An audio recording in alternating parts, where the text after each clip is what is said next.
right, so the next thing we need to look out when you're trying to improve upon your portrait photography is that sunlight. As we've shown you before, when we're facing away from the sun, when your model's facing away from the sun, it creates a nice rim light. Well, what about when the sunlight is hitting your subject directly?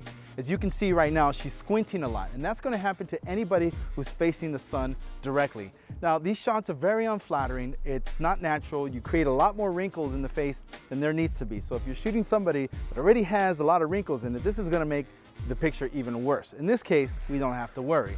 She's young, vibrant, there's no wrinkles. Exactly.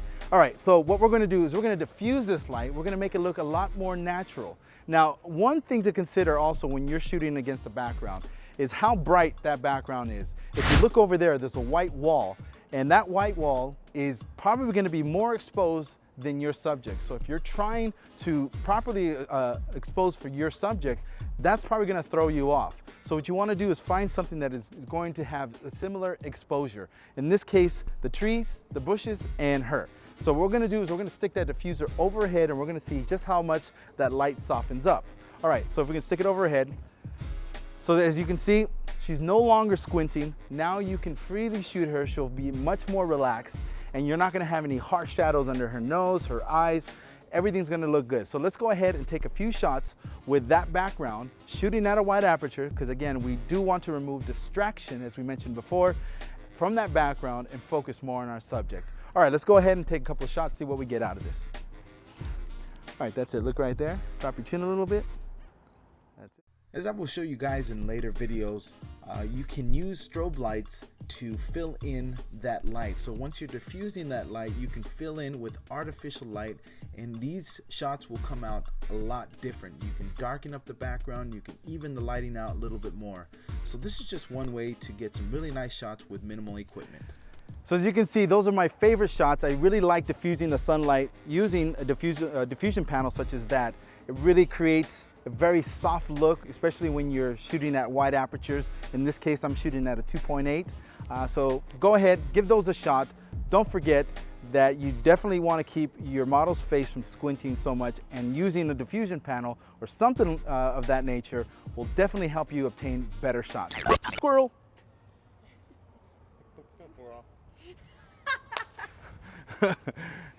There really is a squirrel. There's something squirrely going on here. Moving on to the last part of this tutorial, we're going to talk about shooting in the shadows, and we're going to use the natural light to bounce and reflect light into your subject. So this way, if you don't have any reflectors, it's no big deal. We're just going to use the natural elements that are around you, and that's how you're going to get some great shots, and you're going to improve your photography, outdoor portrait photography. So let's go ahead and let's look for some outdoor lighting that we are going to use on our wonderful model who's been so patient sitting in the sun melting away. Let's move on.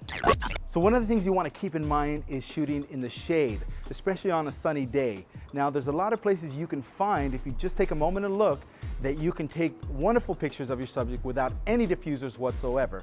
You can take advantage of white walls, of bright reflective surfaces, such as the floor or anything else that is reflecting a lot of light.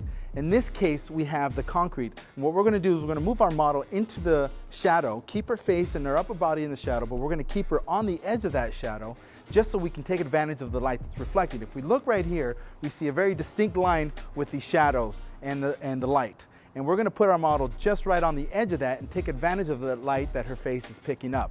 Also, we've got this wall right here that is nice and bright, and we're going to take advantage of that as well, and we're going to use that to reflect onto our model. Again, if you're outdoors and you don't have any reflector, this is the best way to get very nice, beautiful, soft images, is by using the natural light and bouncing that light onto your subject. So let's go ahead and take a couple of shots of our model and see what kind of pictures we get out of this.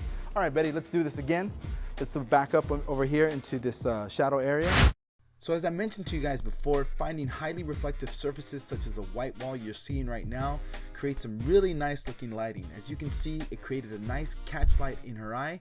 Also gave her some very nice even lighting. So make sure you guys look out for highly reflective surfaces.